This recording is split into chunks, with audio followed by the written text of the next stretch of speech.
rappeler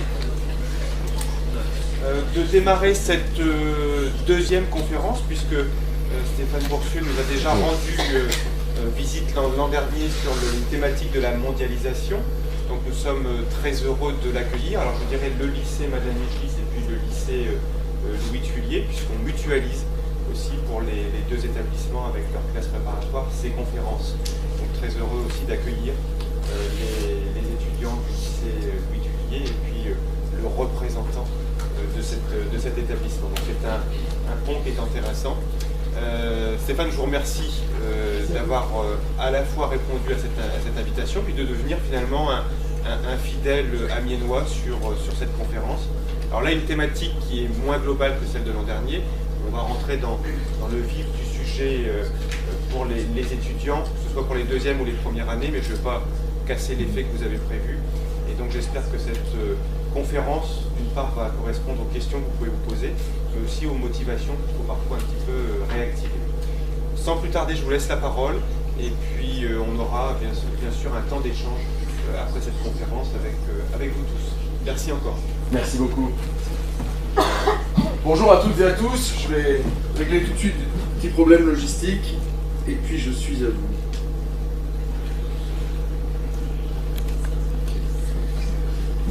Bien, d'abord, merci, monsieur le proviseur, de votre accueil. L'accueil amiénois est toujours un bonheur et je serai ravi de revenir l'an prochain si vous me réinvitez, parce que c'est un vrai plaisir. Et merci de votre présence, qui est pour les élèves est probablement une présence imposée, mais en tout cas j'espère qu'elle sera productive.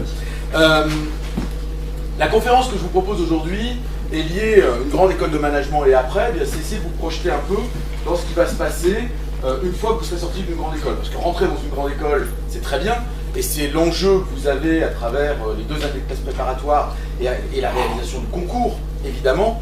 Mais le plus important dans une classe préparatoire, c'est d'en sortir, et d'en sortir par le haut, c'est-à-dire d'intégrer une école, et surtout, une fois qu'on est dans une école, de préparer son projet professionnel qui va vous occuper durant une longue période de votre vie. Alors, peut-être une précaution oratoire préalable, je ne suis pas là pour faire de prosélytisme vis-à-vis de mon école. Je ne suis pas là pour dire le ST Dijon c'est magnifique, etc. Si vous avez des questions à l'issue de cette conférence, je serai ravi d'y répondre. Mais l'objet aujourd'hui, c'est de vous parler des grandes écoles. Et tout ce que je vais vous présenter là, vous le retrouvez dans toutes les grandes écoles de management, membres de la conférence des grandes écoles, délivrant le grade de master. Je ne reviens pas sur ces aspects-là, mais sur les grandes écoles de management, vous allez retrouver toutes ces dimensions-là. Évidemment, je vais souvent m'appuyer sur des exemples, et c'est logique, d'étudiants qui viennent de mon institution, parce que je les connais, mais les profils que je vous présenterai, ce sont des profils qu'on peut tout à fait retrouver dans n'importe quelle grande école de management. Alors pour débuter cette conférence, j'ai envie de m'adresser peut-être plus particulièrement aux premières années, mais les deuxièmes années, vous êtes passés par le même stade l'an passé. Est-ce qu'il y a des premières années dans la salle? Oui, je crois, un certain nombre. Et j'ai envie de vous poser une question.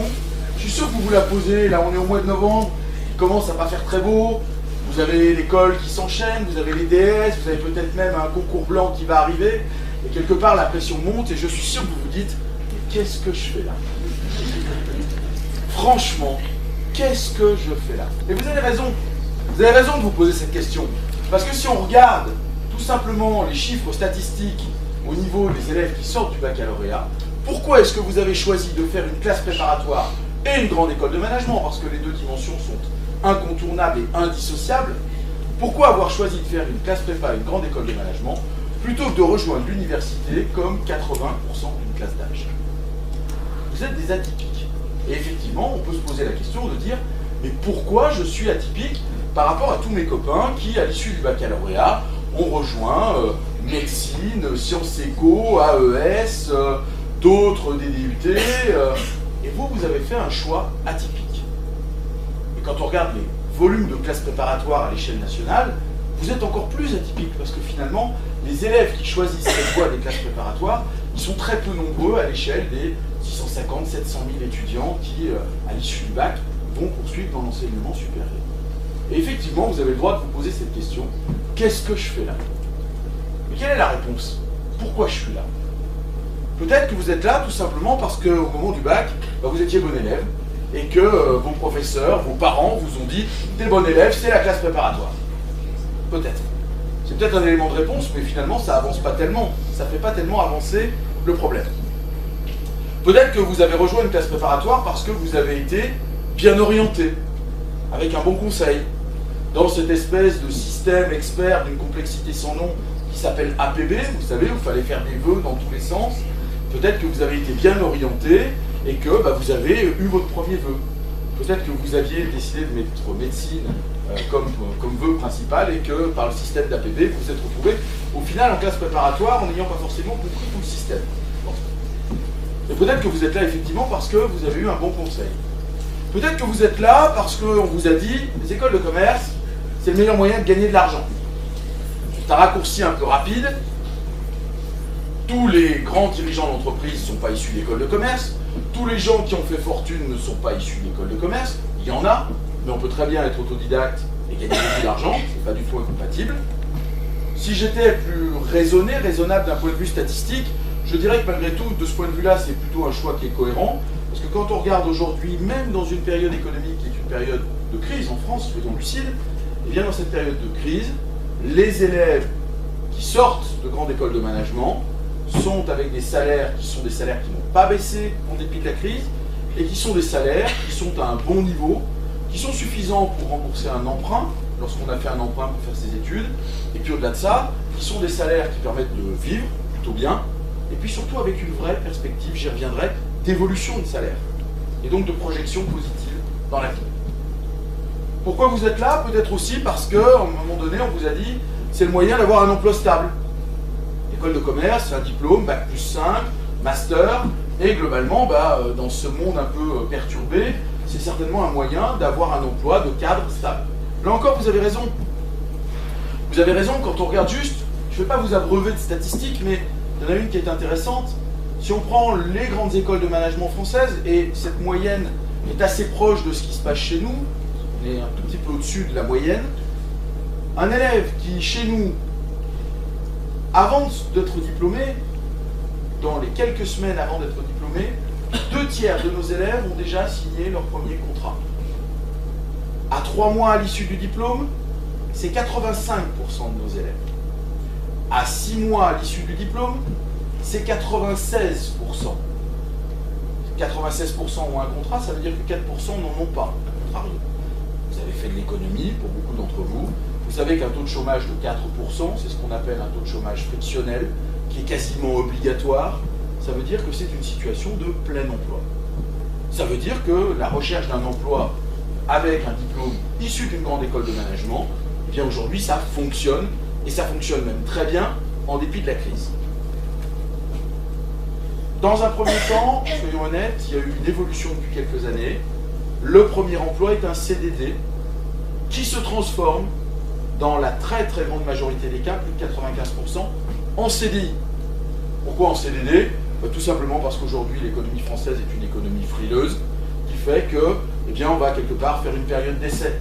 Et plutôt que d'utiliser le système de la période d'essai dans le CDI, on va vous faire un CDD d'1 an, ce qui permet bien de tester de manière plus longue un collaborateur avant de l'embaucher. Mais comme en général, nos diplômés sont plutôt des gens bien formés et intelligents, eh bien, la période d'essai, elle se transforme très souvent en emploi derrière. Voilà les raisons pour lesquelles vous avez peut-être rejoint une classe préparatoire et plus tard une grande école de management. Ces raisons, elles sont tout à fait valables, mais je ne pense pas que ce soit la vraie raison pour laquelle vous êtes là. Et je ne suis pas sûr d'ailleurs que vous connaissiez la vraie raison pour laquelle vous êtes dans une classe préparatoire et plus tard dans une grande école de management, parce que c'est lié à ce que vous ferez après, dans 10 ans, dans 15 ans, dans 20 ans. La caractéristique, c'est que l'université et les écoles sont deux modèles différents. Le modèle universitaire, c'est un modèle qui, au niveau master, est une formation d'experts. Je ne dis pas que c'est bien ou que c'est mal, je factualise. Formation d'experts. Vous avez peut-être certains de vos camarades qui, à l'issue de leur baccalauréat, sont allés en droit. Et pendant 3 ans, ils vont faire du droit. Peut-être avec une orientation droit du travail, droit social.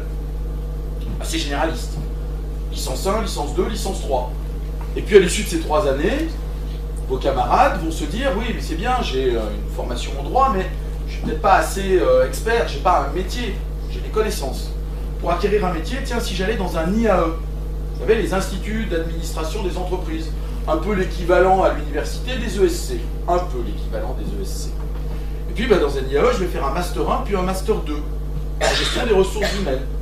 Effectivement, j'ai fait du droit social, du droit du travail, avec un Master 1 et un Master 2 en gestion des ressources humaines.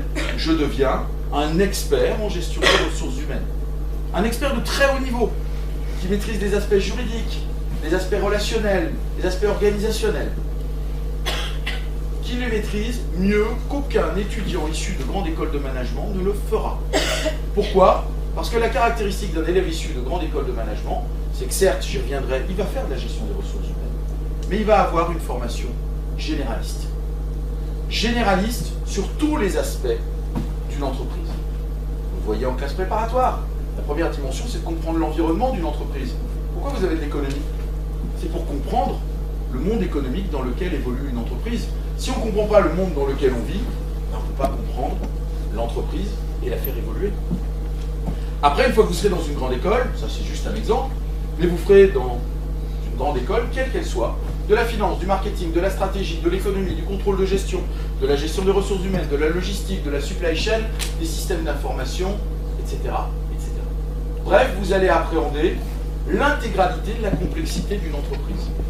Là où l'étudiant à l'université s'intéressera de manière très focalisée à une fonction, la gestion des ressources humaines, un étudiant issu d'école de management aura nécessairement au cours de son parcours appréhendé toutes les fonctions. Et donc il aura une vision systémique de l'entreprise, il aura une vision globale. Et c'est fondamental. C'est pour ça que vous êtes en classe préparatoire, c'est pour ça que vous allez rejoindre des grandes écoles de management. Vous n'en avez peut-être pas conscience, mais regardez les conséquences. La conséquence, c'est qu'une grande école de management, c'est une formation. Quand je dis grande école de management, j'entends classe préparatoire, grande école de management. Pour moi, les deux sont indissociables.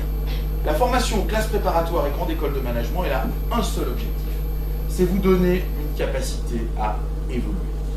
Évoluer en termes de secteur d'activité, évoluer en termes de métier et une capacité à évoluer en termes de responsabilité.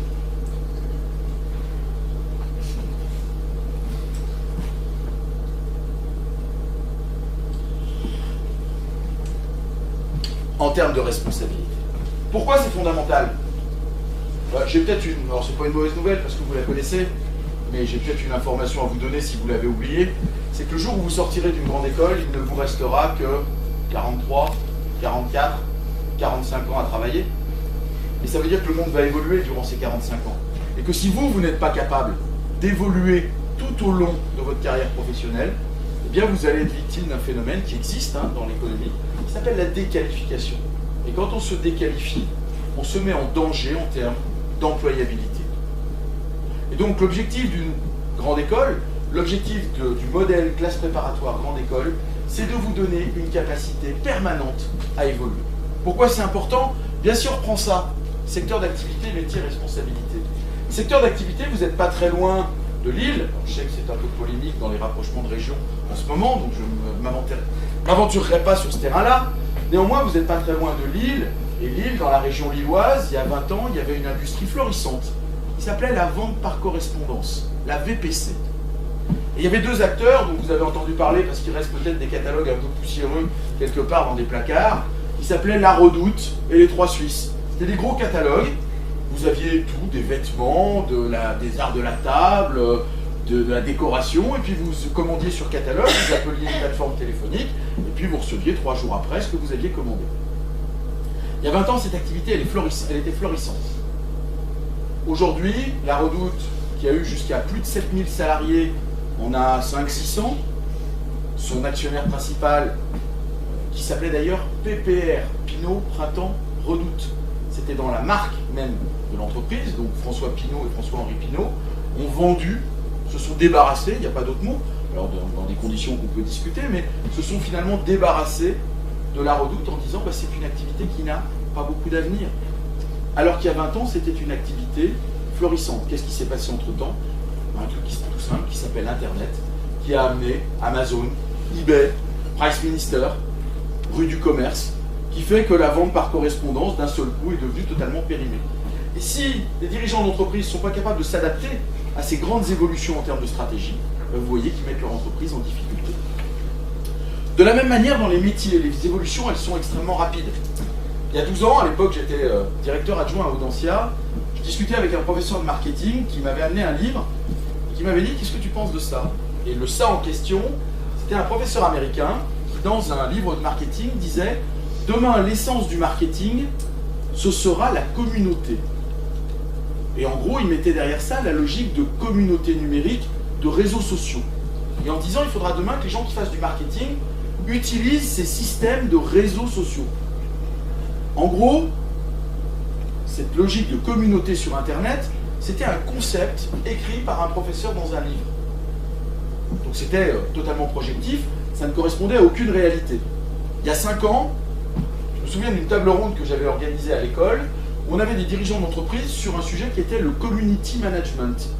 Avoir des gens qui animent des communautés sur Internet, sur Facebook à l'époque, parce qu'il n'y avait pas... Twitter était juste balbutiant, Instagram n'existait pas, YouTube avait des chaînes, mais qui étaient vraiment encore balbutiantes.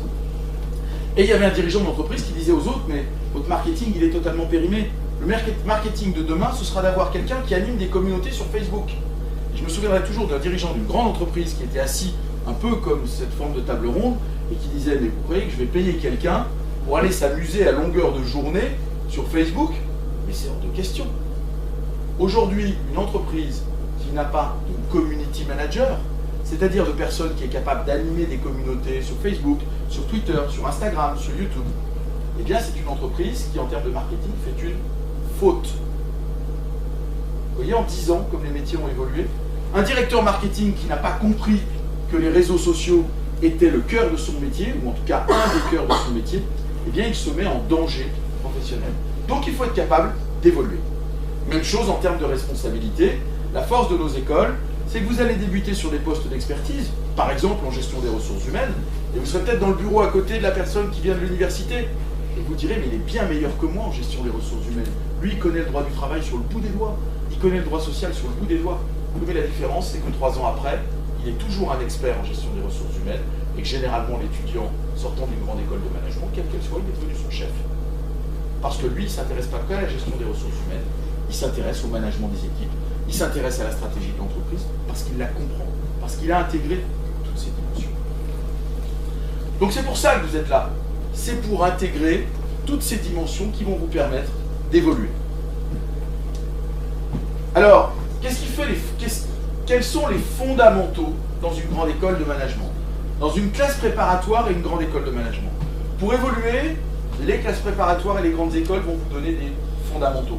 Des choses que vous ne trouverez probablement nulle part ailleurs. La première chose, c'est l'ouverture. L'ouverture aux autres. Pourquoi l'ouverture aux autres?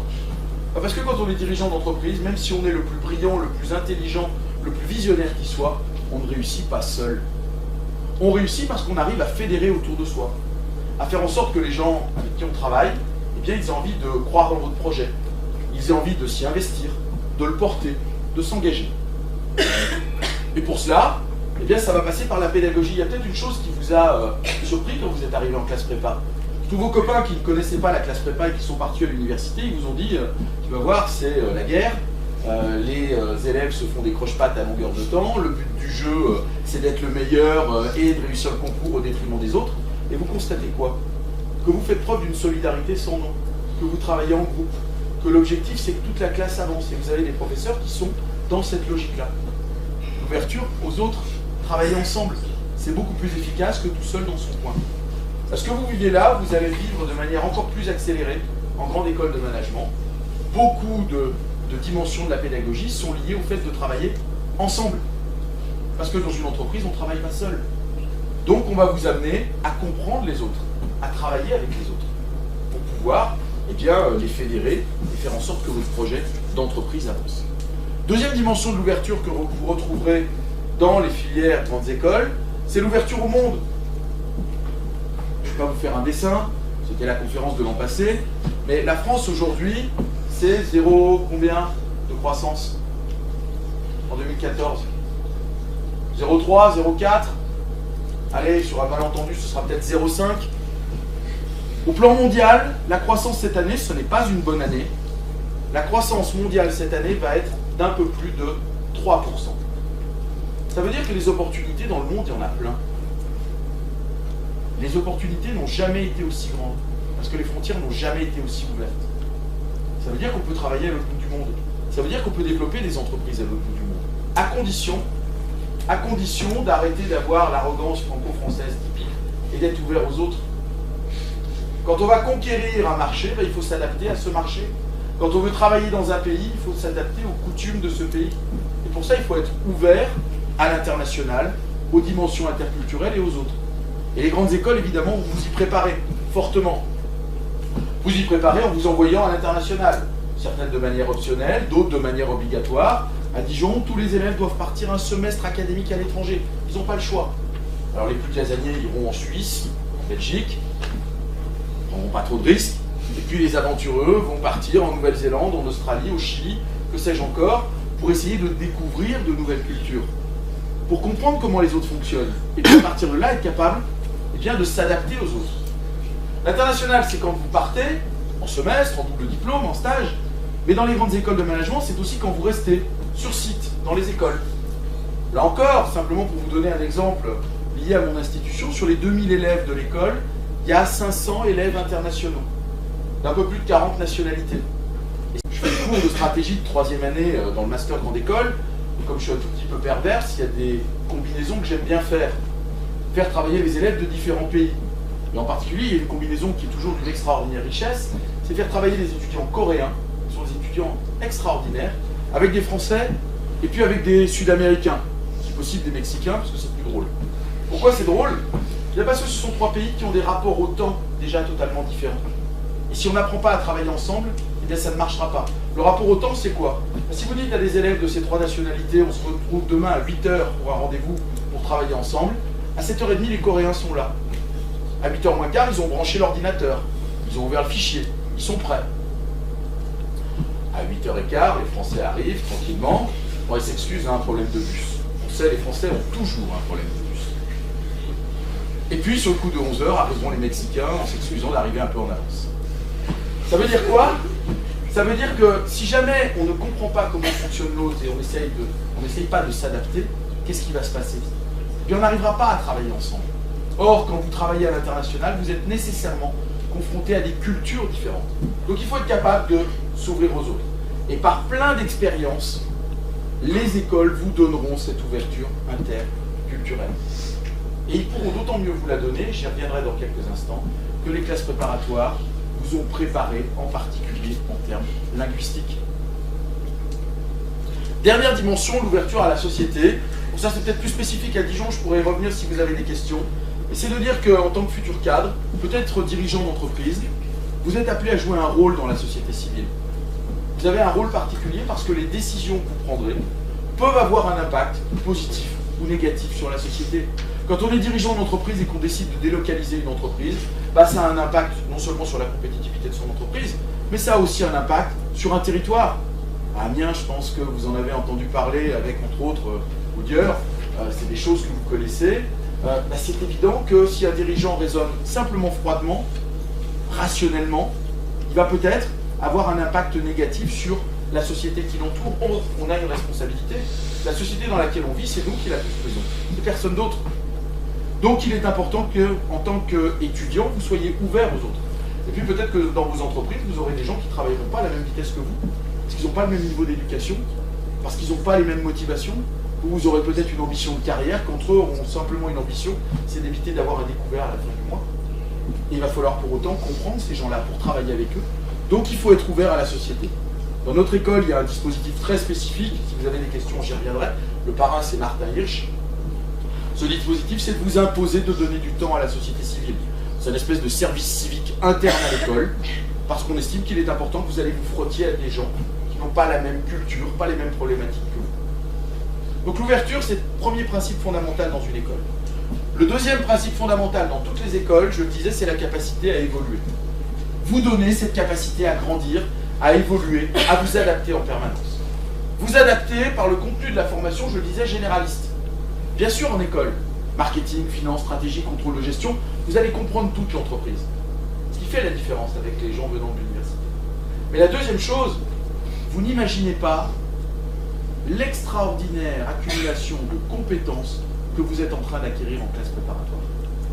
Ce que vous êtes en train d'acquérir en classe préparatoire, ça va vous servir, non pas pour passer le concours, si, évidemment, pour réussir un concours, mais ça va vous servir pour toute votre carrière. Entre autres, je ne vais pas toutes les citer, mais quelles sont les compétences que vous êtes en train d'assimiler, d'acquérir? Les compétences de culture générale. Quand on est cadre supérieur, quand on est dirigeant d'entreprise, on n'est pas appelé à parler nécessairement de technique. On n'est pas nécessairement appelé à parler tout le temps de bilan, de compte de résultats. Il y a un moment où dans les échanges, il faut avoir de la culture générale sur l'international, sur l'économie, sur la société, sur la politique éventuellement. Et donc, il faut avoir à un moment donné cette culture générale. Et là, vous êtes en train d'acquérir un socle qui est fondamental. Deuxième dimension, esprit critique. Un dirigeant, surtout quand il doit faire une stratégie, c'est pas quelqu'un qui doit être dans le mimétisme. C'est quelqu'un qui doit avoir un esprit critique. L'esprit critique, il s'apprend par des cours de philosophie. Il s'apprend par la manière dont vous allez réfléchir, dont vous allez, en termes de méthode, vous poser des questions. Ce que vous apprenez là, c'est un socle qui vous servira durant toute votre carrière. Évidemment, les langues, j'y reviendrai dans quelques instants. Et puis, vous avez aussi d'autres dimensions qui peut-être ne vous paraissent pas importantes aujourd'hui, ou en tout cas, vous les vivez difficilement, mais l'organisation, la capacité à vous organiser et à travailler. Ce que vous apprenez en classe préparatoire, c'est fondamental pour votre activité de futur cadre ou de futur dirigeant. Et puis un dernier élément, la résistance au stress. Aujourd'hui, un cadre ou un dirigeant qui n'a pas de résistance au stress, il se met en danger dans l'entreprise parce que tout va très vite. Vous vivez avec une contrainte, une pression qui est de réussir un concours. Vous apprenez à apprivoiser le stress. Vous n'imaginez pas l'atout que vous avez dans les mains par rapport à d'autres filières de formation qui peuvent rejoindre des écoles ou passer par le monde universitaire. Donc le contenu de la formation généraliste en classe préparatoire comme en grande école, ça vous donne cette capacité à évoluer. La deuxième chose, c'est évidemment par la pédagogie. On va essayer de faire en sorte, dans la pédagogie des écoles, de vous donner une capacité à évoluer. Alors on va vous le donner comment? Eh bien par exemple en ayant une pédagogie inversée. Plutôt que d'arriver en salle de classe, d'écouter un professeur qui va vous donner des informations et puis ensuite de restituer la connaissance dans un devoir surveillé, ce que vous avez vécu jusqu'en terminale bien souvent, dans les grandes écoles, on va inverser le système. On va vous dire, la semaine prochaine, on va travailler tel concept en stratégie. Ce concept, il est expliqué dans l'ouvrage de référence qu'on vous a proposé en début d'année. C'est le chapitre 3. Lisez le chapitre 3. Travaillez le chapitre 3. Et la semaine prochaine, quand vous arrivez en cours, vous avez déjà défriché la connaissance et vous arrivez avec des questions. Et le professeur, il n'est pas dans la position où il va vous expliquer le concept, il va répondre à vos interrogations sur le concept. Ça veut dire qu'il faut avoir travaillé préalablement. Pourquoi est-ce qu'on fait ça? Eh bien parce que demain, les connaissances que vous allez acquérir en école, une fois que vous serez dans l'entreprise, elles vont se périmer parce que l'entreprise va très vite. Et il va falloir que vous mettiez en permanence votre connaissance à jour. Donc que vous soyez capable d'apprendre à apprendre, de lire par vous-même, de vous poser des questions, de remettre en cause les concepts. D'où la nécessité de travailler par cette logique-là. Et puis l'apprentissage, ça va se faire aussi par l'expérience hors salle de cours. Quand vous partez un semestre à l'international, vous allez acquérir des compétences et des connaissances par une expérience de vie, tout simplement. Évidemment, les stages ont aussi cette vocation-là, de vous donner de l'expérience en dehors de la salle de classe, qui va vous permettre d'évoluer parce que vous allez apprendre sur le terrain. Et puis il y a aussi, on l'oublie trop souvent, la vie associative. La vie associative dans les écoles, elle est importante. D'abord parce que les écoles, c'est un lieu où on va essayer de créer un réseau. Mais pour créer un réseau, il vaut mieux des conditions de vie et des conditions plutôt agréables. Et puis, une expérience associative, c'est une expérience hors salle de cours qui vous permet de grandir, d'évoluer. Je vous donnerai juste un exemple. On est en plein dans les campagnes pour les élections des associations à l'école. Le bureau des élèves, le bureau des arts, le bureau des sports, et puis la 25 associations qui existent à l'école. La campagne pour le bureau des élèves, c'est deux listes qui s'affrontent, entre guillemets, c'est bon enfant, mais l'objectif c'est d'être élu. Le président de la liste, en général, il pense qu'une fois qu'il sera élu président du BDE, il va être le chef de la fête.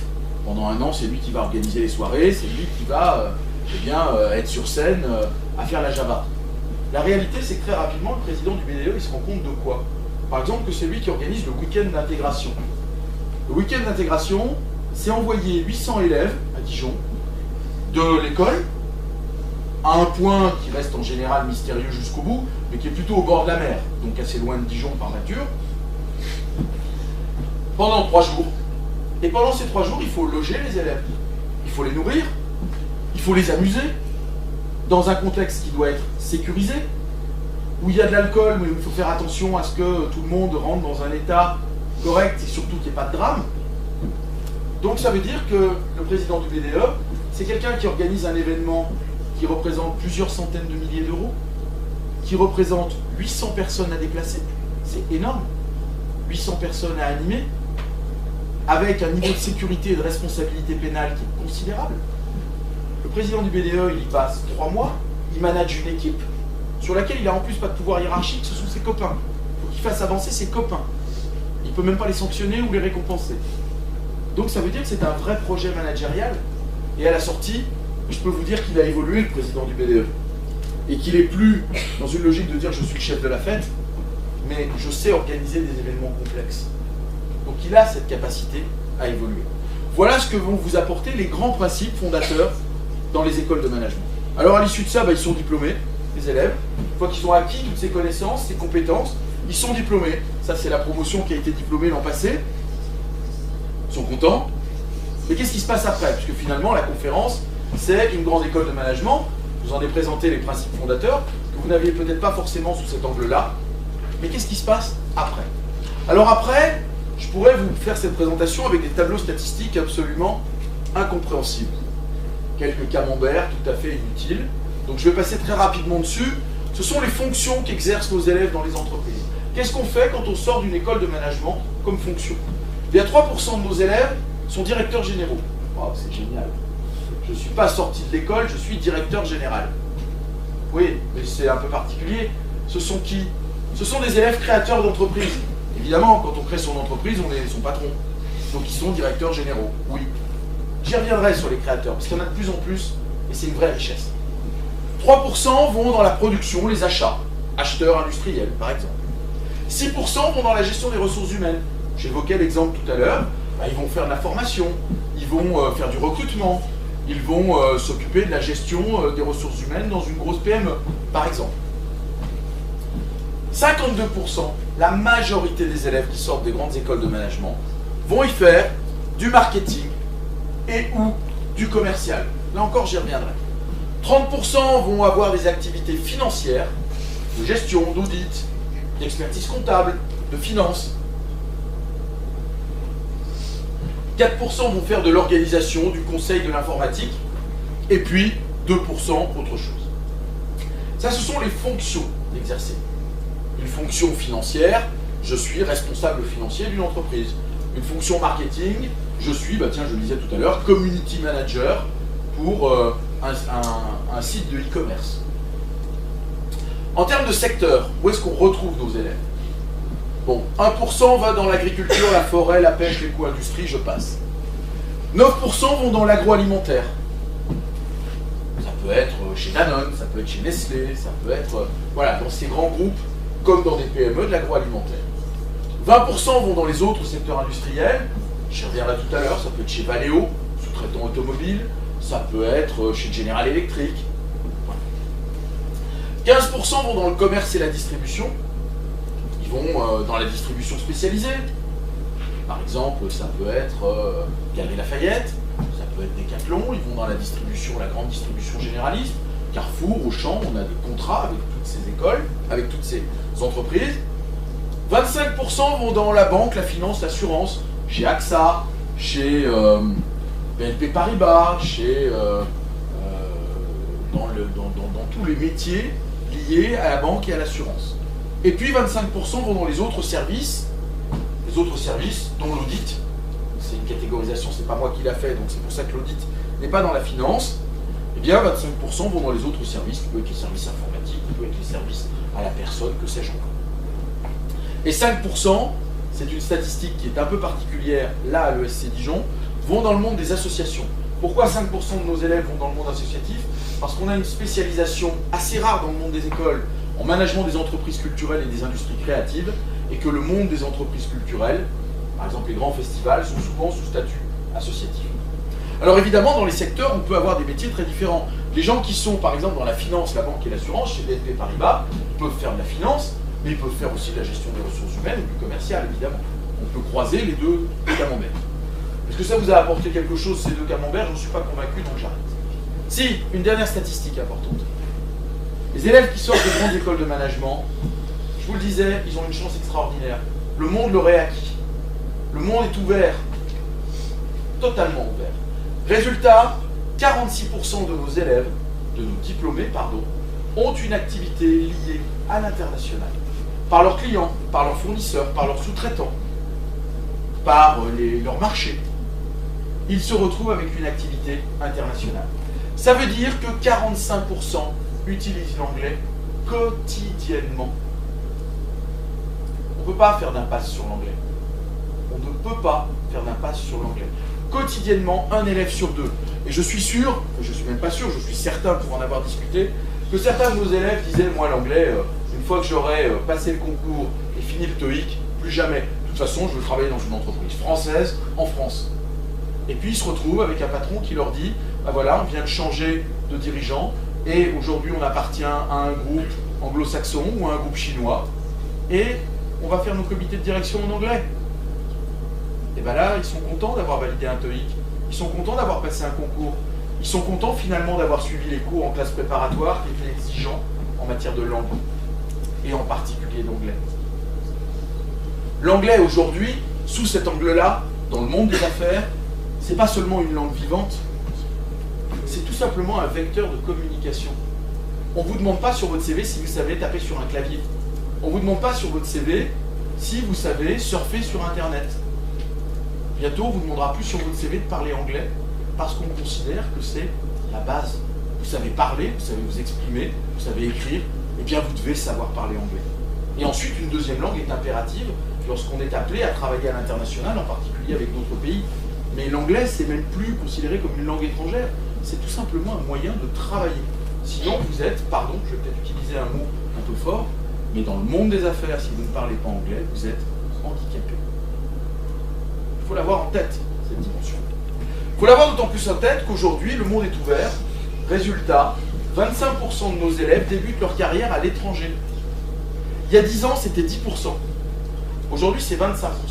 Ah oui, les opportunités, il y en a plein. Il faut les saisir, il faut y aller. Où est-ce que débutent nos élèves? Alors on pourrait dire, ils vont pas bien loin, ils vont au Luxembourg. En matière d'international, le Luxembourg, on fait mieux. Bah, détrompez-vous. Détrompez-vous, parce qu'au Luxembourg, il n'y a pas de luxembourgeois, ou très peu. Au Luxembourg, vous trouvez les grands cabinets d'audit international. PricewaterhouseCoopers, KPMG, Ernst & Young, Deloitte, qu'on appelle les Big Four. Pourquoi on trouve les Big Four avec beaucoup de salariés au Luxembourg?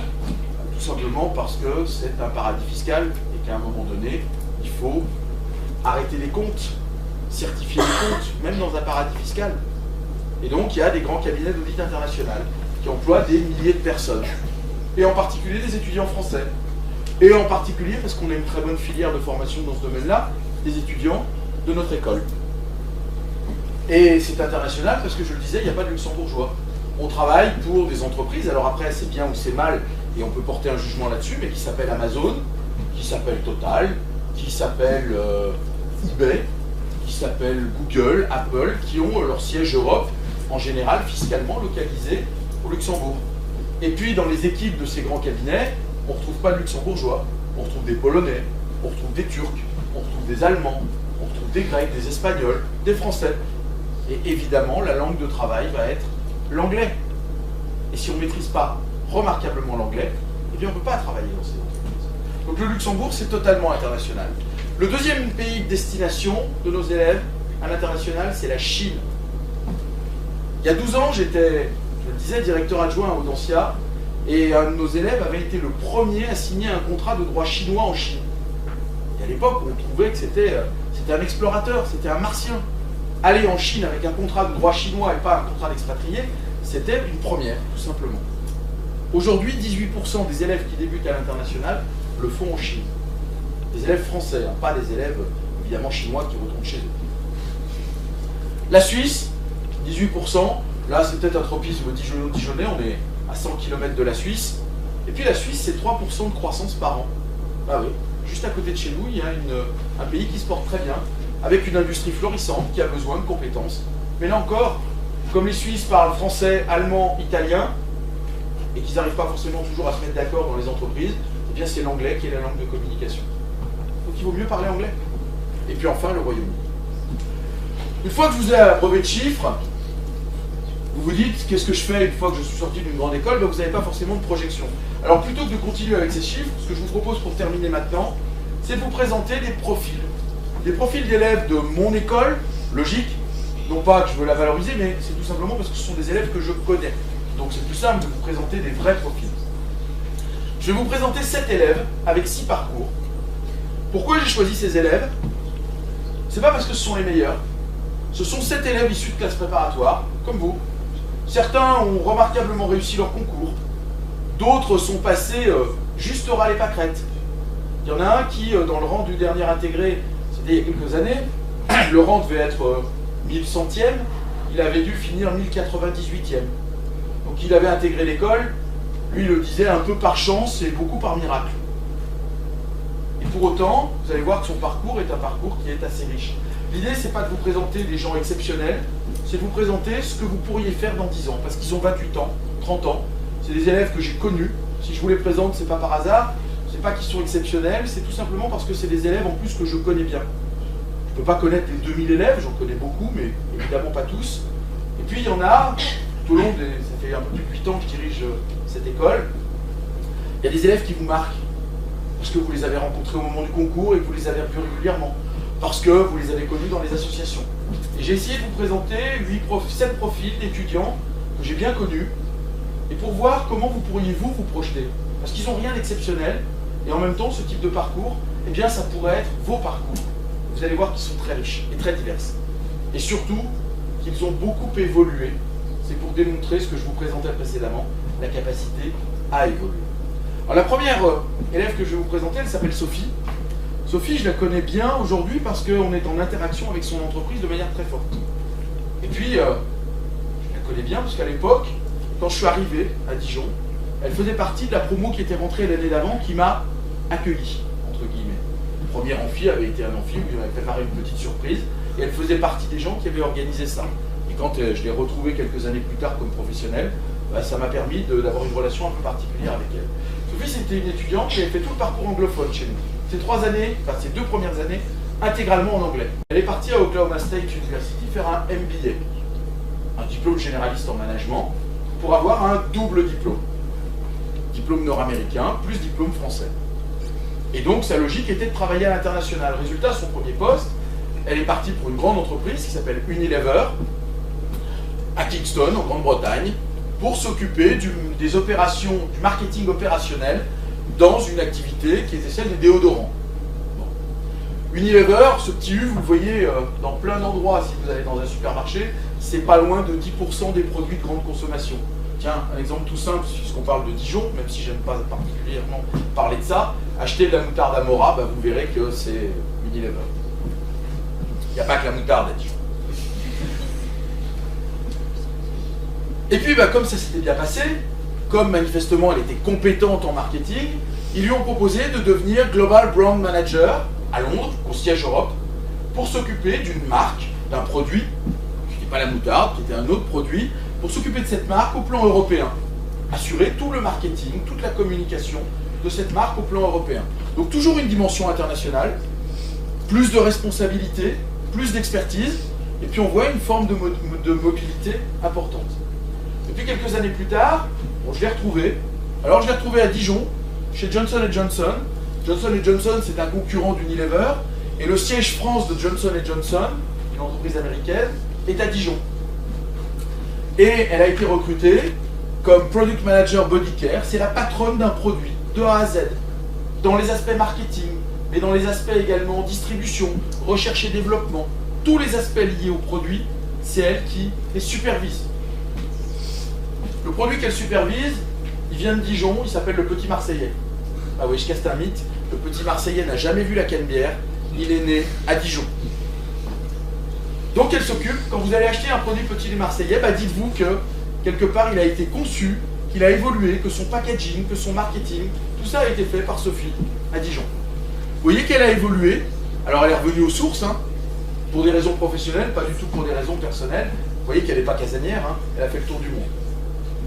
Deuxième profil, Marine. Marine, je me souviens d'elle parce que j'étais là depuis peu de temps et je faisais passer des entretiens. Et dans les entretiens, on parlera tout à l'heure, si vous avez des questions sur le projet professionnel, souvent les projets des élèves sont flous. C'est pas grave. Et là, je me souviens de cet entretien parce qu'elle était arrivée en me disant, moi monsieur, je veux être expert comptable. Très bien. Et qu'est-ce que c'est que pour vous l'expertise comptable? Et elle m'avait expliqué ça de manière très claire. Elle avait vraiment... C'était une jeune fille à l'époque qui était vraiment déterminée. Elle savait ce qu'elle voulait faire, elle était très carrée, très rigoureuse. Elle transpirait presque par son attitude d'expert comptable. La personne rigoureuse, organisée. Bon, très bien. Et donc, effectivement, elle a fait chez nous la filière AEC, Audit, Expertise, Conseil.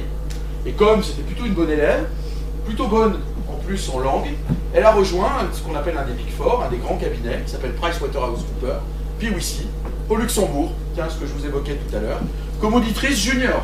C'est quoi une auditrice junior? Eh bien, une entreprise, elle a des comptes. D'accord? Un bilan, un compte de résultat.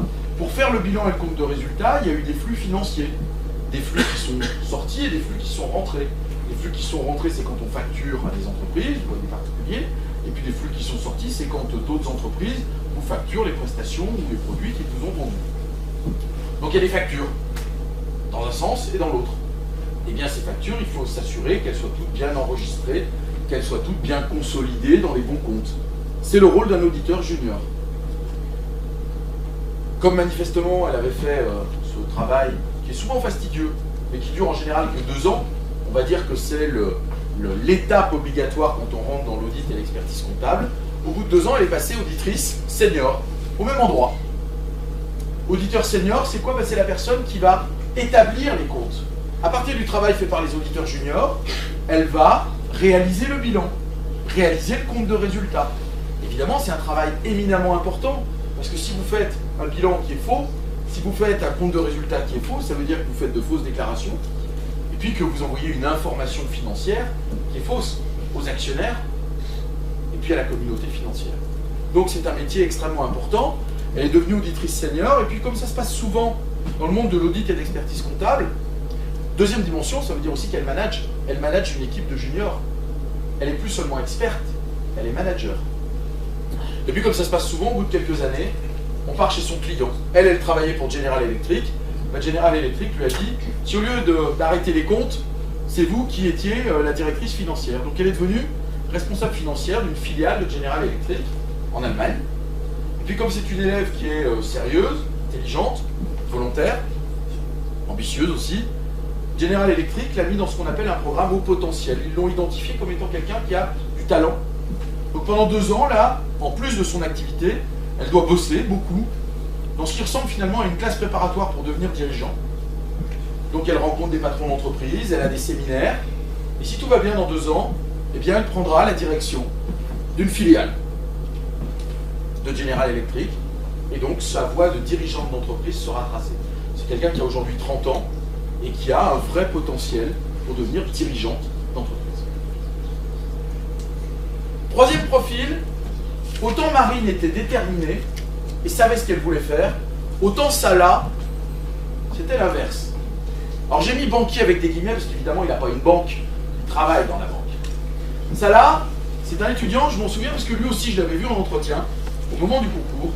Et dans les concours, il y a ce qu'on appelle, entre guillemets, les marronniers ou les tartes à la crème. C'est quoi la tarte à la crème? C'est l'étudiant qui n'a pas forcément de projet mais qui veut à tout prix nous en présenter un. Et généralement, le garçon veut faire du marketing dans le sport et les jeunes filles veulent faire du marketing dans le luxe. J'y reviendrai. Ça peut être cohérent, mais il y a des fois où ça n'est pas du tout. Ça là, en entretien, il me dit, moi je veux faire du marketing dans le foot. Pourquoi? J'aime le foot.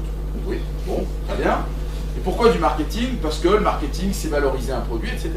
En gros, il n'avait pas de projet et ça ne tenait pas vraiment la route. Et puis 2 ans après, je le revois à l'occasion d'un forum et il était sur le stand d'une banque. Je vais le voir, et puis je suis un peu taquin, je dis, vous savez, ça là, il n'y a pas de ballon là.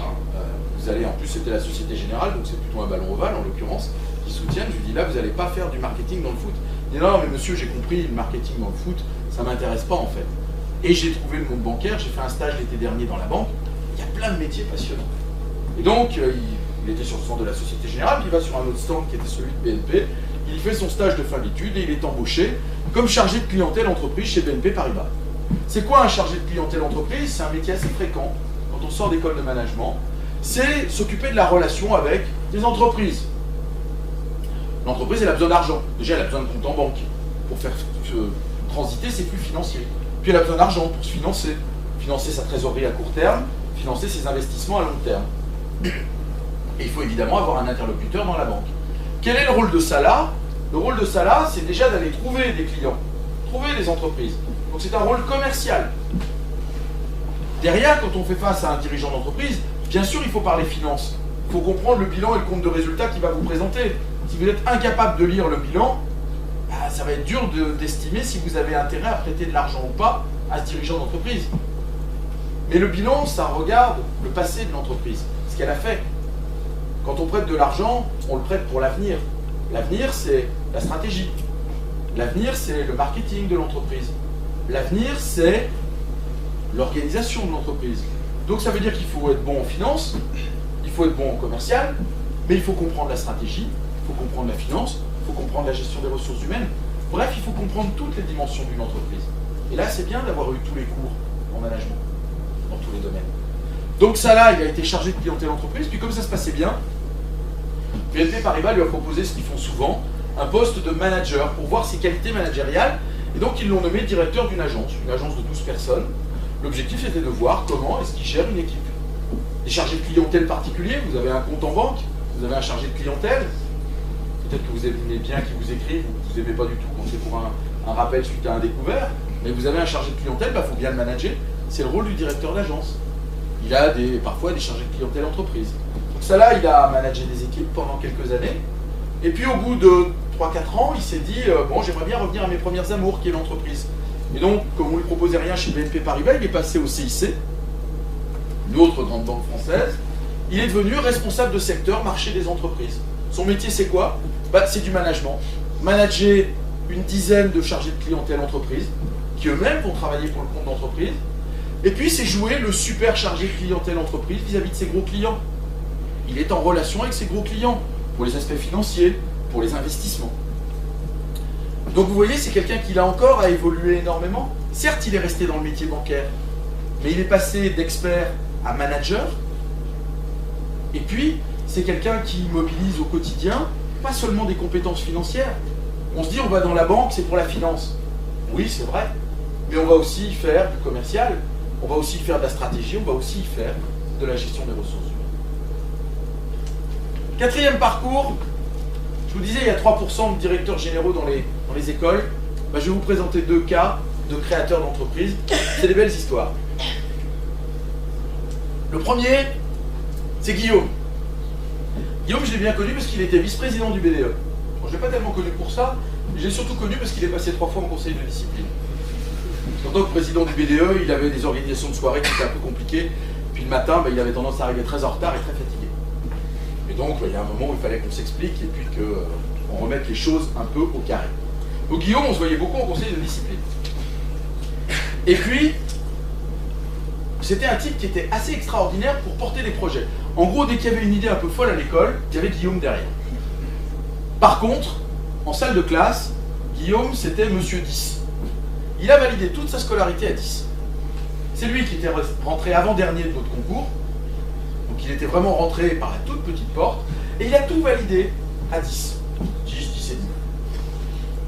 Et il a été diplômé. Et le jour de la cérémonie de remise des diplômes, je le croise, superbe cérémonie, puis à un moment donné, je passe devant lui, et je lui dis, alors Guillaume, ça y est, vous en êtes quand même sorti, ça a été juste, hein? Il dit, oui, monsieur. Je lui dis, alors, professionnellement, vous faites quoi? Quelques mois auparavant, il m'avait dit, oh, je sais pas trop, j'ai pas d'idée. Et là, il me dit, ça y est, monsieur, j'ai trouvé ma voie. C'est bien, bravo. Alors, vous faites quoi? J'ai ouvert une sandwicherie. Je ne vais pas lui dire, c'était un soir de fête, mais franchement, payer à l'époque 7100 € par an pendant 3 ans pour ouvrir une sandwicherie, il aurait pu mettre son argent ailleurs.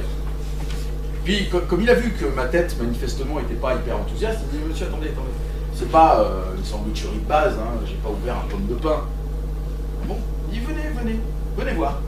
Donc je vais à La Belle Ferme, c'est dans Paris, un restaurant rapide et épicerie de terroir. À l'époque, il n'y avait pas de S, hein, un restaurant à rapide et à épicerie.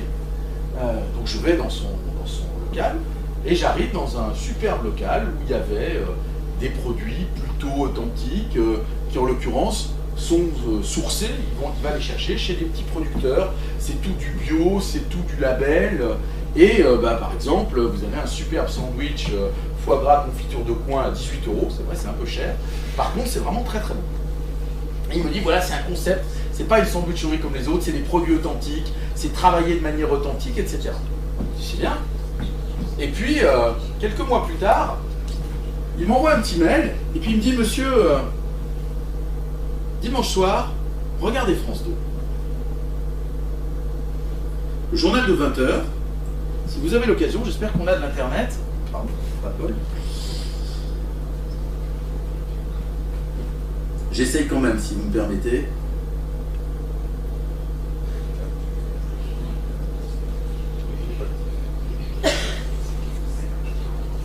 Bon, on va passer, je vais vous le raconter, ça ira aussi vite.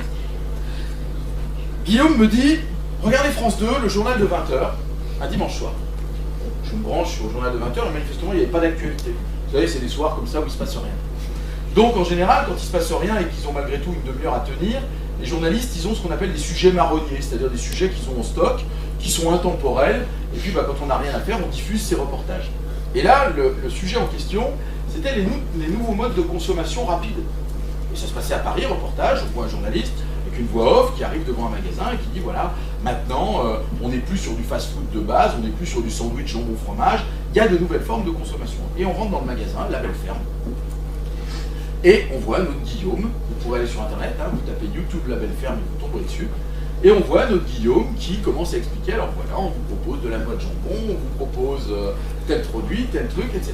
Il explique son truc, et le reportage dure 2 minutes, et pendant 2 minutes, en bas, c'est marqué Guillaume Santin, La Belle Ferme, Paris, 8e arrondissement. Il s'est passé ce qui devait se passer. Dans le mois qui a suivi, il a quadruplé son activité. Normal. Alors je vais le voir, je retourne dans son restaurant et je lui dis Guillaume, franchement bravo, là vous avez fait un coup extraordinaire, enfin 2 minutes sur France 2 à 20h20, ça vaut plusieurs centaines de milliers d'euros si vous faisiez une publicité. Je lui dis mais comment vous avez fait? C'est simple monsieur. J'ai suivi les cours de marketing à l'école. Il y a des moments où j'allais quand même en cours. Puis il y a des moments où ça m'a servi. Et il y a 2 choses qui m'ont servi, les cours de marketing et la notion de réseau de diplômés, qui est un vrai actif dans les écoles. Qu'est-ce que j'ai fait quand j'ai lancé mon restaurant? Vous m'aviez expliqué qu'il était important de faire de la communication et qu'en particulier les médias étaient un vrai vecteur de communication. J'ai envoyé un courrier à tous les diplômés de l'ESC Dijon dans les médias à Paris en leur disant je vous offre pendant 1 semaine le repas gratuit à La Belle Ferme. Les gens y viennent. On vous propose de venir gratuitement. Qu'est-ce que vous faites? Vous y allez. Et dans le lot, il y avait des journalistes. Et il y avait entre autres un de nos diplômés, qui a une 50aine d'années, qui est producteur à France 2. Et il a sympathisé avec lui. Et puis le diplômé en question lui a dit mais tu sais, parfois on a des sujets marronniers. Tu veux pas qu'on fasse un sujet sur les nouveaux modes de consommation? Évidemment. Puis le sujet il est passé à 20 h, 20h20, un dimanche soir sur France 2. Aujourd'hui, il y a des S à restaurants, à rapide et à épicerie. Parce que La Belle Ferme, c'est 4 restaurants à Paris, c'est 2 franchises en train d'ouvrir à Lyon, c'est une franchise en train d'ouvrir à Marseille. Voilà comment un étudiant qui n'avait pas de projet, mais qui était un vrai entrepreneur, a su mettre à profit tout ce qu'il avait fait dans le monde associatif pour savoir porter des projets, dans le marketing pour avoir bien compris comment on faisait du marketing, et bien réaliser un projet de création d'entreprise. Deuxième profil, Alexandre. Ils sont de la même promo, c'est marrant. Alexandre, lui, je l'ai connu parce que on a une association qui fait des défilés de mode, qui s'appelle Mode et Moi. Et généralement, à une exception près, la présidente de cette association est bien une présidente. D'accord? C'est une fille qui, en général, préside l'association Mode et Moi. Et cette année-là, c'était en 2007-2008, je vois débarquer Alexandre qui me dit voilà, monsieur, je vais me présenter parce que vous allez trouver ça bizarre. J'ai été élu président de Mode et Moi. Et un garçon soit élu président de Mode et Moi, c'est suffisamment rare pour être signalé, donc je voudrais vous présenter ce que je veux faire. Et Alexandre, c'était quelqu'un qui était passionné par la mode. Passionné par la mode, mais il avait vite compris qu'en dehors d'être mannequin à La Belle Ferme, il ne pourrait pas faire grand-chose, un peu comme moi. Voilà. Donc il ne pouvait pas faire du mannequinat, en tout cas en dehors de la belle ferme, donc il valait mieux qu'il fasse autre chose. Donc il a fait ses stages chez Jean-Paul Gaultier, il a fait des stages dans ce monde-là, puis il s'est vite rendu compte que finalement ce qui l'intéressait, c'était pas tellement de travailler pour un créateur de mode, ce qui l'intéressait, c'était les créateurs de mode. Et comme c'est quelqu'un d'intelligent, il s'est dit, mais les créateurs de mode, ils ont un vrai problème, les jeunes. Le même problème que les musiciens. C'est comment je produis mon premier défilé. Comment je produis ma première collection. Ça coûte beaucoup d'argent, et comme je n'ai jamais rien vendu puisque je suis inconnu, si j'ai pas l'argent, je ne peux pas produire. Et si je ne peux pas produire, je ne peux pas être connu et je ne peux pas gagner d'argent. C'est un cercle vicieux. Exactement, comme vous le savez, vous connaissez tous My Major Company. Quand vous êtes un jeune musicien, pour pouvoir produire votre premier album, c'est dur. My Major Company, depuis 2008, qu'est-ce qu'ils font? C'est Michael Goldman, le fils de Jean-Jacques Goldman, qui propose ce qu'on appelle du financement participatif. Il fait appel à chacun d'entre nous en disant, ben voilà un album, jeune chanteur, il a du talent, il est sympa. Ben, si vous croyez en lui, mettez 10 euros. Si vous croyez vraiment en lui, mettez 100 euros. Et puis si jamais il vend beaucoup d'albums, s'il fait des concerts qui gagnent de l'argent, eh bien on se partagera les résultats. Ben, lui, il a fait la même chose dans le monde de la mode, en disant, ben voilà, je vais créer une plateforme internationale pour financer de manière participative ce qu'on appelle du crowdfunding. Vous entendez probablement beaucoup parler de ce mot en ce moment. Financement participatif pour les jeunes créateurs de mode. Ça fait maintenant 2 ans et demi qu'il s'est lancé. Il a financé déjà une 50aine de créateurs de mode. Son activité est rentable et se développe très vite. Voilà 2 types d'étudiants qui ont, à travers finalement ce qu'ils ont appris à l'école, et puis à travers leur personnalité, eu cette capacité, cette ambition de créer des entreprises. 5e profil, c'est un profil que j'aime tout particulièrement, justement parce qu'il est l'antithèse de ce que je vous ai dit tout à l'heure. Les jeunes filles et le luxe. Swan, c'est peut-être le seul cas de parcours de rêve. Et vous allez voir que le rêve, pour l'atteindre, ben, il faut savoir se donner les moyens. Swan, c'est une étudiante, je m'en souviens et je m'en souviendrai toujours. Elle est venue me voir, elle était rentrée depuis peut-être 2 mois à l'école, c'est à peu près à cette période de l'année. C'est une étudiante qui demande un rendez-vous à mon assistante. Et j'essaye, dans la mesure du possible, de recevoir les étudiants qui me sollicitent. Et elle rentre dans mon bureau et elle me dit, voilà monsieur, je veux travailler dans le monde du luxe. Ah, je veux travailler dans le monde du luxe, mais le problème c'est que je connais personne. Je connais personne dans ce milieu-là. Mes parents sont d'un milieu modeste, donc j'ai pas de réseau, j'ai pas de connexion.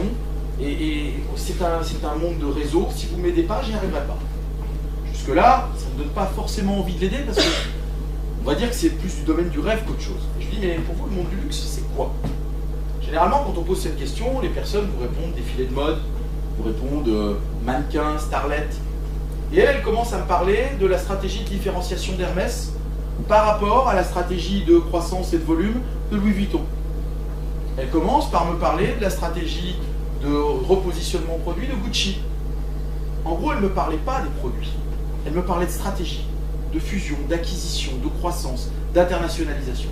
Elle lisait tout ce qui existait sur le secteur du luxe. Elle passait beaucoup de temps à ça. Résultat, vous sortez au bout de 10 minutes, vous dites, mais elle connaît super bien le secteur. Il y a un vrai potentiel, là. Il y a un vrai talent. Qu'est-ce que vous faites? Ben, vous prenez l'annuaire des diplômés, vous prenez votre téléphone devant elle, vous regardez qui travaille dans le luxe, et puis j'appelle plusieurs diplômés, dont un qui était chez Hermès, en lui disant, écoutez, j'ai une étudiante devant moi, je pense que là, il y a un profil, passez pas à côté. Je ne vous dis pas de la recruter. Simplement, recevez-la. Échangez avec elle. Et puis je suis sûr qu'après 1 heure d'échange, peut-être que vous verrez une opportunité ou un intérêt. Bah, effectivement, c'est ce qui s'est passé. Et elle est rentrée chez Hermès comme International Operational Marketing Assistant à Paris. C'est l'autre nom pour dire stagiaire.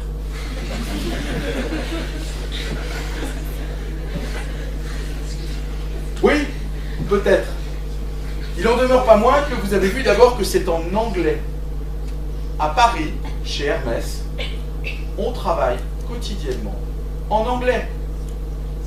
Et je ne sais pas si les scores TOEIC vous parlent, mais un score TOEIC en anglais, ça peut monter à 990. Dans la majorité des écoles, on demande pour être diplômé entre 750 et 800.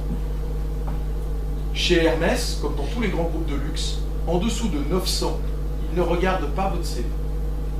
C'est quelqu'un, Swan, quand elle est rentrée à l'école, son premier score, c'était 690.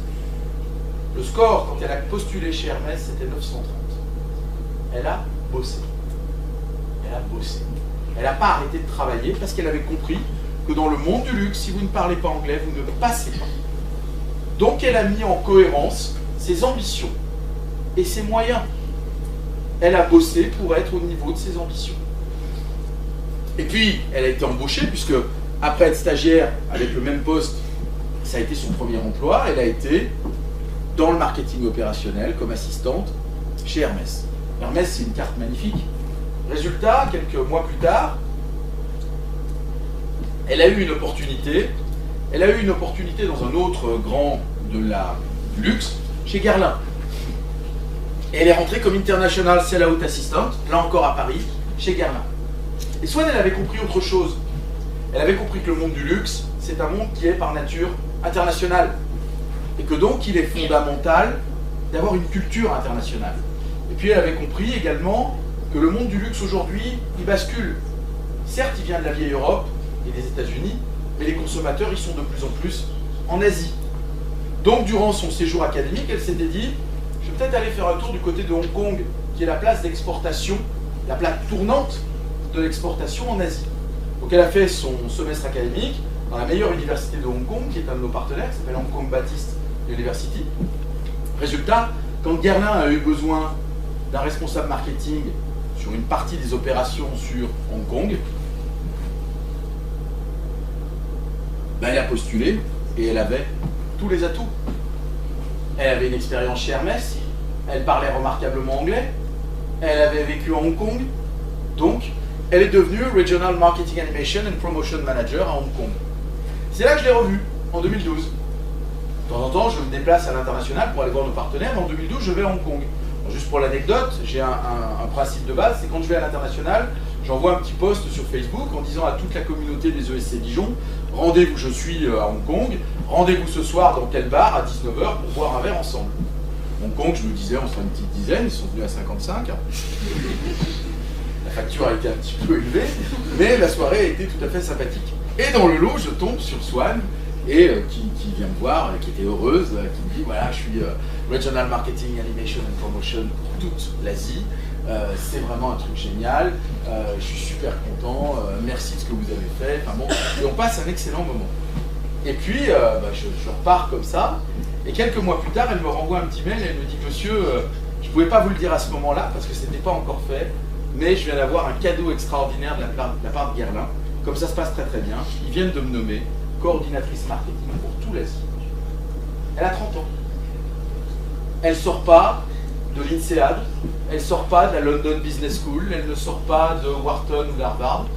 Et pour autant, elle a des collaborateurs qui viennent de ces institutions-là, qui sont ses collaborateurs directs. C'est la patronne du marketing pour tout Guerlain sur l'Asie. C'est pas un super-héros. Alors c'est un très beau parcours. Tous les élèves ne peuvent pas faire ça, c'est clair. Par contre, c'est pas une élève qui était extraordinairement brillante. Elle avait eu 9 à l'écrit du concours. 9 à l'écrit du concours, c'est bien, mais c'est pas génial. Simplement, c'est quelqu'un qui avait un projet clair et qui derrière a mis en œuvre tous les moyens qu'elle pouvait pour atteindre son objectif. Dernier profil, et j'en finirai par là, Romain. Romain, c'est quelqu'un qui, lui, ne savait pas ce qu'il voulait faire, mais la caractéristique, c'est, comme on en a parfois parmi nos élèves, le vrai touche-à-tout, qui aime tout faire. Romain, c'est quelqu'un, moi j'avais eu l'occasion de l'encadrer dans son dernier stage, et son dernier stage, il l'avait fait dans du marketing, dans une entreprise très spécialisée dans les services. Résultat, son premier emploi, il l'a fait comme contrôleur de gestion chez Valeo. Rien à voir. Il a saisi une opportunité, il est rentré dans l'industrie, Valeo, culture d'ingénieur, entreprise très très rigoureuse, très ingénieur, comme contrôleur de gestion, en charge de s'occuper de l'optimisation financière, de l'optimisation de l'organisation. Le contrôle de gestion, c'est fondamental dans une entreprise comme Valeo, parce que quand vous produisez 100 000 pièces identiques, si vous gagnez 1 euro par pièce, c'est 100 000 euros d'économisés. Donc évidemment, un contrôleur de gestion, c'est quelqu'un d'hyper important dans ces métiers. Et puis rapidement, il s'est rendu compte que c'était bien, c'était une excellente école, mais qu'il y avait trop d'ingénieurs, ça lui plaisait pas, et puis que c'était un métier qui l'intéressait, mais la finance peut-être l'intéressait un peu plus. Donc il est rentré dans une entreprise plus petite, une PME, qui s'appelle Akmar, comme responsable d'abord du développement financier, responsable financier. Et puis au bout de 6 mois, les gens de chez Akmar lui ont dit, ont proposé un poste, ont ouvert un poste qui était un poste de responsable de développement export. Et là il s'est dit, mais après tout, moi j'aime bien faire du commercial, je parle anglais, j'ai fait des séjours à l'international, je postule. Il faisait de la finance. Et il a été pris comme responsable du développement export. Et puis, eh bien, comme ça se passe, je vous disais, capacité à évoluer. Quelques années plus tard, ils lui ont proposé de devenir directeur général adjoint. C'est pas une grosse entreprise, hein, c'est 60 salariés. Mais c'est le numéro 2 aujourd'hui qui est en charge de toutes les opérations.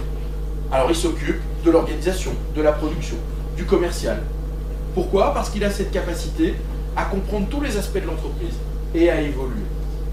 Voilà 7 étudiants, 6 profils que je voulais vous présenter, qui quelque part balaient un peu ce qu'on peut faire quand on rejoint une école de management, quelle qu'elle soit.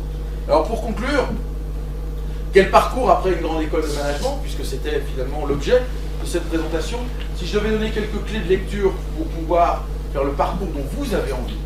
La première, c'est qu'il faut choisir l'école qui vous ressemble. Évidemment, tenez compte des classements. Si vous avez des questions, on pourra en reparler. Les classements, c'est un indicateur. Entre une école classée 5e et une école classée 15e, il n'y a pas photo. Mais par contre, entre une école classée première et une école classée 5e, pour ne pas dire les parisiennes, HEC, ESSEC, ESCP, Lyon et DEC, si vous raisonnez uniquement sur les classements pour choisir une école, ça veut dire quoi? Ça veut dire que vous mettez votre décision dans les mains d'un journaliste. C'est lui qui va décider à votre place. Or, ce journaliste, il a souvent jamais mis les pieds dans une école. Il n'y connaît rien, pas grand-chose. Pas grand-chose. Il n'y connaît pas grand-chose, c'est pas enregistré, je préfère dire pas grand-chose. Il n'y connaît pas grand-chose, et en plus, c'est lui qui va décider à votre place. C'est aberrant. Choisissez par vous-même. Et choisissez en fonction de l'école qui vous ressemble. Si on reste sur ces 5 parisiennes, si vous voulez faire de la finance de marché, la meilleure des 5, c'est de très loin les DEC. Et quelqu'un qui me dit j'ai choisi les SEC parce que je veux faire de la finance de marché, c'est juste qu'il est en incohérence avec son projet professionnel. Donc soyez cohérents et choisissez l'école qui vous ressemble. Sur les aspects d'expertise comme sur les aspects de vie. Choisissez une école, un niveau d'école équivalent dans laquelle vous vous sentez bien. Plutôt que de dire celle-là je ne me sens pas bien mais elle est mieux classée d'une place, j'ai intérêt à y aller. Ça ne veut rien dire. Deuxième dimension, n'ayez pas de parcours prédéfini. Alors ce que je vous ai dit est contradictoire avec peut-être ce que vous avez vu. Vous avez vu que Swan, elle avait un parcours totalement prédéfini. Marine aussi, elle avait un parcours totalement prédéfini. Si vous avez des idées très arrêtées et que c'est ça que vous voulez faire, bien sûr il faut vous engager dans cette voie. Mais en même temps, la force d'une école, classe préparatoire à école, c'est qu'on reste généraliste le plus tard possible. Ça veut dire que jusqu'au bout, vous avez la capacité à changer de secteur ou à changer de métier. Et de toute façon, dans votre activité professionnelle, vous n'arrêterez pas de changer. Et ça veut dire que votre parcours, vous allez le construire au fil du temps. On sera là pour vous accompagner. Si on prend l'exemple de Dijon, on a beaucoup investi dans un espace carrière, qui est probablement l'un des plus gros et l'un des plus pertinents des écoles. On a investi dans un espace pour vous accompagner. Mais à un moment donné, ce sera à vous de faire les choix. À vous de construire votre trajectoire professionnelle. On sera là pour vous conseiller, pour vous guider, mais ce sera à vous de décider. Et votre trajectoire professionnelle, elle pourra être extraordinairement brillante, ou elle pourra être relativement modeste. Ça dépendra des moyens que vous y mettrez. Certains d'entre vous, vous aurez une ambition modérée, parce qu'il y a d'autres choses dans la vie qui comptent pour vous. Eh bien, il faudra avoir un investissement modéré par rapport à votre ambition. Certains d'entre vous, vous voulez changer le monde. C'est pas impossible. Simplement, il va falloir avoir l'investissement à la hauteur de ça. Vous voulez un poste extraordinairement brillant dans un domaine particulier, il va falloir montrer que vous êtes bien meilleur que les autres. Donc il va falloir que vous soyez meilleur que les autres. Et donc ça nécessite un investissement supérieur aux autres. Et vous n'imaginez pas, si je puis me permettre, je vais peut-être être un peu donneur de leçons, mais tant pis. Vous n'imaginez pas les richesses que vous avez en vous. Souvent, vous vous auto-censurez, vous vous bridez, en disant ça, je ne peux pas le faire. Mais essayez. La force des écoles, c'est que ça, on vous permet de faire plein de essais-erreurs. Non, je ne suis pas capable de partir pendant 6 mois au Japon. Je ne vais pas y arriver, je ne vais pas. Mais essayez. Il n'y a qu'une fois qu'on a essayé qu'on peut juger du fait de ne pas y arriver ou d'y arriver. Et vous avez une chance extraordinaire, c'est que c'est le moment de le faire. Donc, c'est le moment où il faut s'investir pleinement. Et puis à partir de tout cela, eh bien, ce sera à vous de juger, à vous de jouer. Merci.